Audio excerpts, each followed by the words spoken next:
Esme was having her regular walk in the forest and got lost. She wandered around all night in the dark. Just after sunrise, she came upon a witch's house. She had nowhere else to go, so she walked in and asked the witch to send her home. The witch agreed, but it wasn't going to be that easy. 3 magical doors appeared, and Esme had to decide which one to go through. Behind the first door, nothing but a deep pit. Behind the second door was a shower of toxic liquid. Behind the third door was an open space with a vampire waiting for her. Which way should Esme go?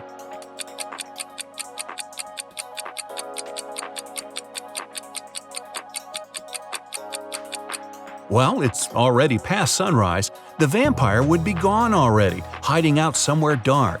Esme should pick the third door. Maybe Esme could have just jumped over the pit. What do you think? Take a pick or it never happened, right? Tracy's live casting a horror game.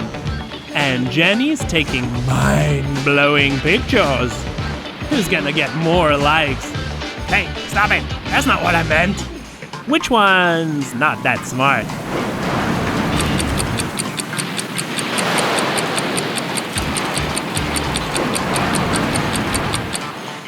The lightning's still pretty far away. She still has time for a few more shots. But Tracy's gonna be halfway to Oz if she doesn't hide ASAP. Amelia's brother, Neil, was a crazy scientist. In the past year, he'd been working on a time machine. One day, he ran into Amelia's room and screamed. He'd done it! He'd invented a time machine and it totally worked. He said he had already tested it. He managed to talk to William Shakespeare, Princess Diana, and Sherlock Holmes. Amelia didn't believe him at all. Why was she so sure about it?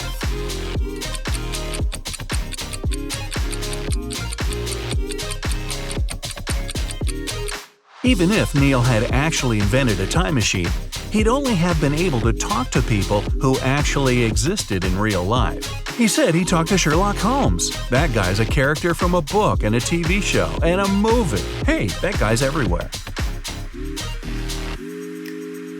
Mrs. Anderson came home from work in the middle of the day because she'd forgotten some important documents. When she went to the bedroom, she saw her husband lying on the bed. There was a paramedic beside him. Mr. Anderson was unconscious, and the doctor explained that he had been poisoned. Luckily, he had had time to call a paramedic before passing out. Mrs. Anderson immediately blocked off the door and called the police. She said there was a fake paramedic in her house who had poisoned her husband. How did she know?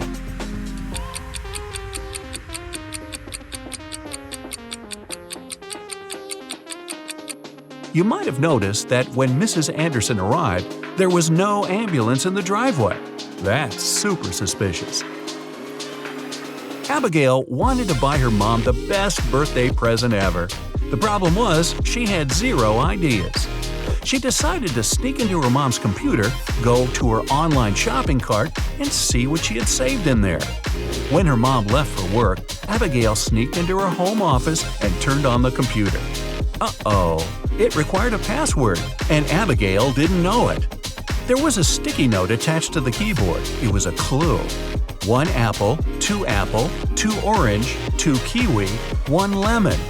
Can you guess the password?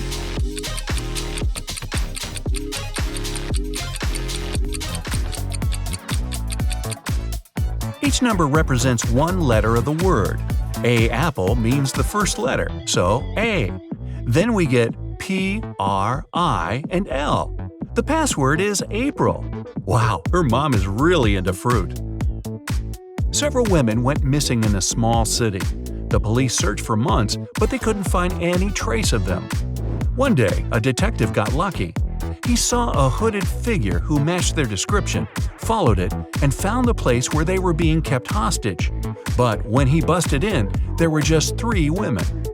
They all said that they had been locked in this small room, but the detective knew that one of them wasn't a victim at all. The first woman said her name was Emery. She had spent around a year in that room. The second woman, Aria, said she had been there about 6 months. The third woman said her name was Brielle and that she had been locked up in there for about 2 months. Can you tell who's lying?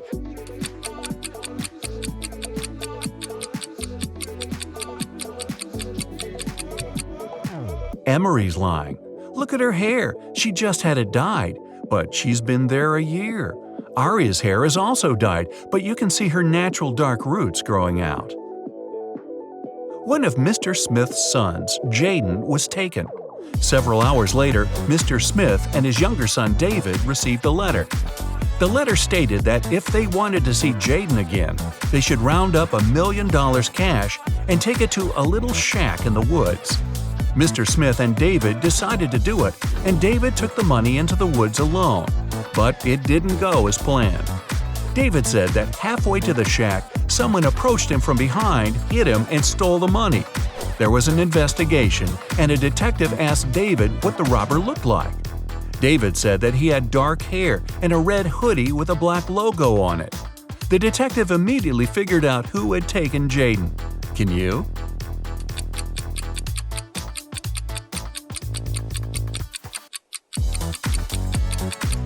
It was David. He said the robber approached him from behind, but somehow he still managed to remember some pretty specific details about the robber. Nah, he made it all up. Which one's Parent of the Year? Monica's got a mug of everyone's favorite chicken soup. Ken's got some fresh homemade veggie rolls. But one of them's about to make a huge mistake. Ooh.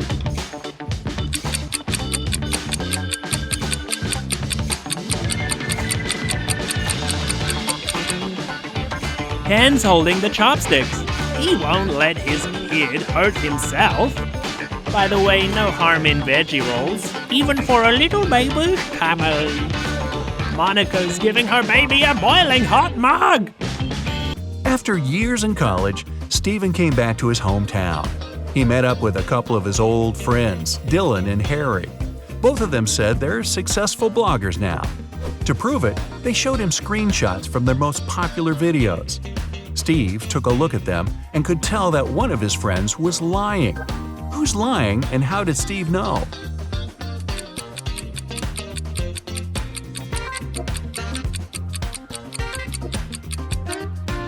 Harry's lying.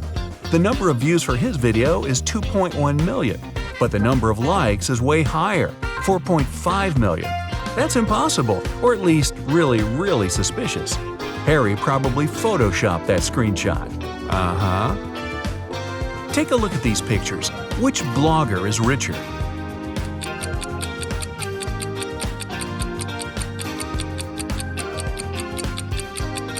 The second one. Look at the number of likes. She has 17,000, but the first one only has 7,000. A woman called the police and reported that she had been robbed. She said she was in a restaurant bathroom fixing her makeup. Someone had come up from behind and hit her on the head, so she didn't know what the person looked like. The police sent her home and refused to fill out the report.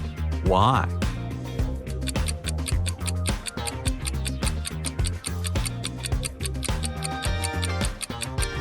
The woman was fixing her makeup, so she must have been looking in the mirror.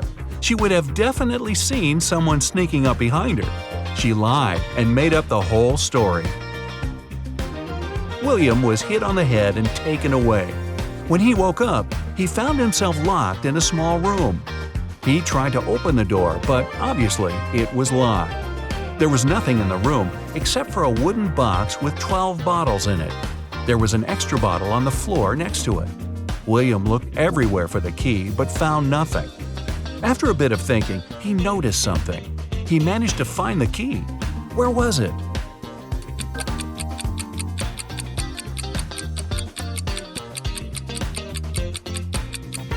Look at the bottle on the floor. It's exactly the same as the others, but for some reason, it's a bit lower.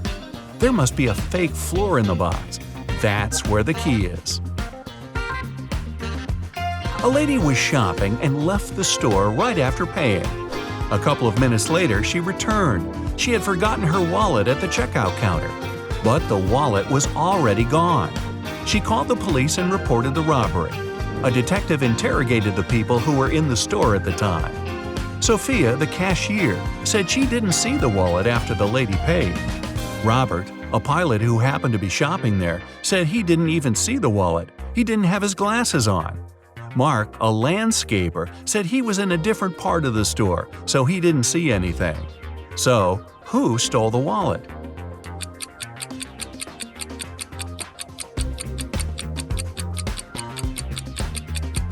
It was Robert, the pilot. He looks pretty blind without his glasses, so he's definitely not a pilot. Why would he lie about that? Unless… Grab your detective hat and head over to Europe for this next one. Bill was traveling from Paris to Berlin by train. When the train got to Berlin, Bill wasn't on it. His friend reported him missing. The investigation began, and somewhere between Paris and Berlin, they found some interesting clues. There were footsteps that belonged to Bill, and a few feet away, his luggage. A detective found the person who had been sitting next to Bill on the train. His name was Sam. He said that Bill didn't have a ticket. When he saw the ticket inspector coming, he decided to make a run for it. He threw his suitcase off the train and then jumped. The detective didn't believe his story and arrested Sam for pushing Bill off the train. Why?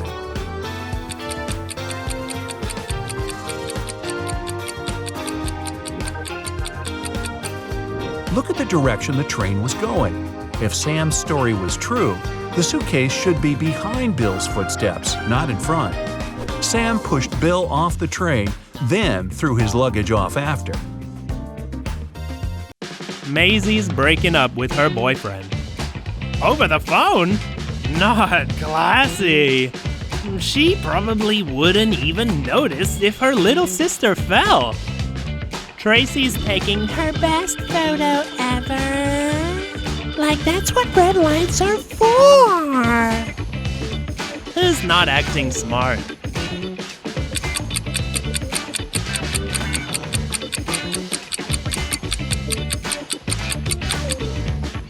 Maisie could pull her out even if she fell. But Tracy's heel got stuck.